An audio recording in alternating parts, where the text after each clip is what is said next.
keetii fi gahee hojii keetii akkasumallee galma itti waaqeffattu. Tole maqaan koo Faayisaa Geetaachoo jedhama. Galma Malkaa Gafarsa Buraayyuutti miseensadha.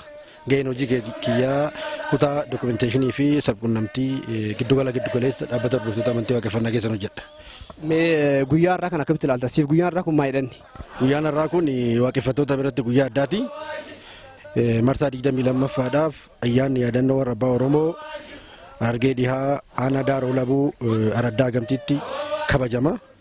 Isa sababeeffachuudhaan jilli galmoota adda addaa kan giddugaleessaa keessas akkasumas kutaa lixaa bahaarraa gara kaabarraa asitti wal ga'ee asii imaluudhaaf imala eegalleerra jechuudha. Ayyee kanaafuu akka walitti gammadeera baay'een gammadee jechaa jirta jechuudha. Miira akkamitti dhagahame?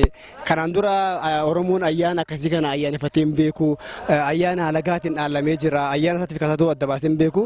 Har'a immoo ayyaana warra abbaa Oromoo marsaa 22ffaadhaaf kabajuudhaaf deemaa jirra gara Harargee lixaatti. Mee akkamitti ilaalta kana? Miira akkamittiin ibsetta? Ayyee kun miirumatti ibsuun qabu gammachuu guddaadha. Gammachuu koo qofa osoo hin taane kan uummata Oromoo maraati. Sagantaan Oromoon kaleessa cabee hafe yeroo gabaabaa keessatti ol ka'ee hundaa'uudhaan har'a sadarkaa kana ga'eera. Gammachuun kiyya immoo gammachuu addaati akka dhuunfatitti haa ta'uti yeroo itti milkiidhaan akka Oromootitti milkiirra jirru akkasumas immoo milkii keenyan immoo ayyaana keenya kabajachaa jirru waan ta'eef gammachuu guddaa sanatti dhagahame jechuun barbaada. Fayyaa ta'ee horii bulisiin jedha.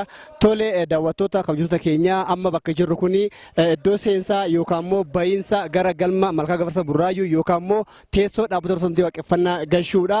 Amma imaltoonni kuni yeroo itti konkolaataa isaanii eeggachaa jiranidha. Ayyaanni kun marsaa 22ffaadhaaf aanaa Harargee lixaa aanaa Daaroo Labuu galma gamtiitti kan kabajamudha. Ammallee nuti gidduutti odeeffannoo jiru isiniin geenya nu wajjin tura isiniin jenna. Ayyaanni kun immoo ayyaana gammachuu kan badhaadhinaa kan wanni Oromoon dhabe itti argatu kan Oromoo hundi wal jala yaa'uu fi kan Oromoon wal ta'ee itti wal ta'ee abbaa waan ofii ta'u nufaa ta'uu jenna. Kanaaf immoo galanni warra ofii lafee ta'anii lafa kan nutti dhisaniif akkasuma warra ofii biyyoo ta'anii abbaa biyyaa nuganiif galanni haa ga'u jecha ammas irra deebinee baga isiniin ga'e baga geenye isiniin jedha imala gaarii isiniif haa ta'u nu waliin tura.